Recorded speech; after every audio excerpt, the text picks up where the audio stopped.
Ken Sagopi, seri 106, Kongso Dewa Dujago. Pagi hari itu, seorang dewa yang bertubuh tinggi, besar dan berkuku Ponconoko kembali nganglang di atas padang rerumputan. Ia tersenyum gembira ketika melihat Bimoseno kembali ke padang rerumputan. Ia ingin mengajak bermain-main kembali, sekalian melatih ketahanan tubuh dan keuletannya. Ia melihat selama ini Bimo belum mempunyai seorang guru yang membimbing olah kanuragan. Bimoseno tertarik ketika melihat seekor kalkun yang anggun dan gagah berjalan di padang rerumputan mencari makan. Kalkun yang bagus dan gagah cocok untuk kelangenan di pertapaan, pikir Bimoseno. Bimoseno berjalan perlahan mendekati kalkun yang terlihat jinak itu. Tangannya kemudian menyaut kalkun itu. Bimoseno terkejut dan tangannya terasa perih karena kalkun itu meloncat sambil mencakar tangan Bimoseno. Bimoseno menggeram sambil meloncat menubruk kalkun itu. Namun kalkun itu hanya menggerakkan sedikit tubuhnya dan Bimoseno pun gagal menangkapnya. Binatang sebangsa ayam namun bertubuh tinggi dan besar itu kemudian berlari ke tengah padang rumput seolah memancing Bimo agar mengejarnya. Bimo yang merasa telah berhasil menangkap kelinci di hari kemarin akan merasa lebih mudah menangkap kalkun yang terlihat lamban itu. Kalkun berlari dengan mengepak-ngepakkan sayapnya. Bimoseno mengejar dengan sekencang-kencangnya. Kalkun itu terus berlari seakan sengaja memutari padang rumput itu beberapa kali. Ketika hampir tertangkap, kalkun itu kemudian berbalik arah sehingga Bimoseno melandang, melaju tak terkendali hampir terjatuh.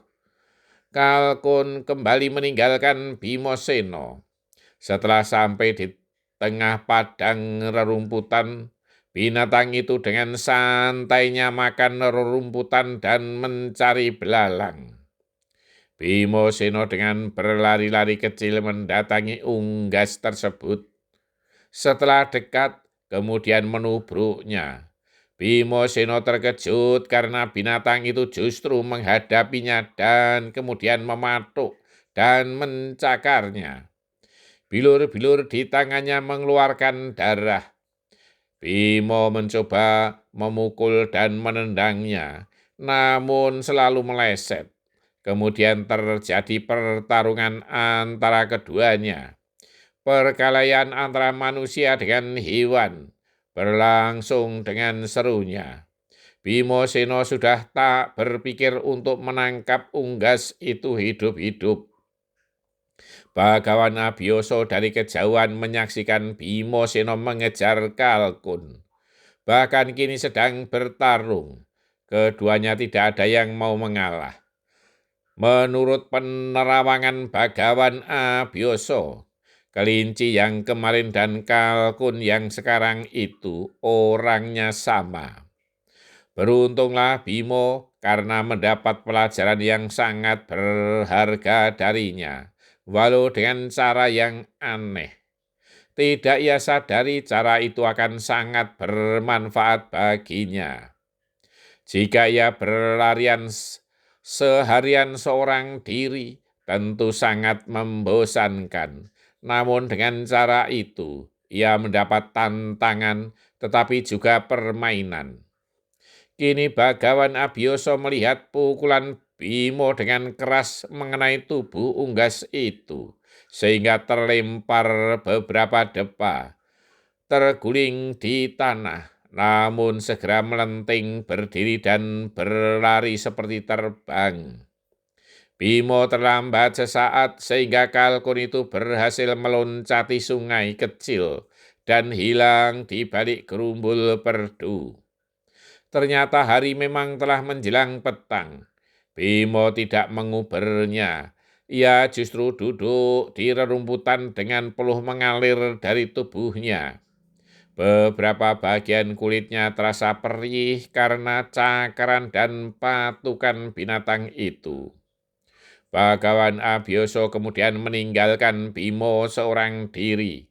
Dibiarkannya ia mengatasi dirinya sendiri. Menurutnya, itu merupakan pembelajaran yang sangat berharga, lebih dari bimbingan seorang guru olah kanuragan.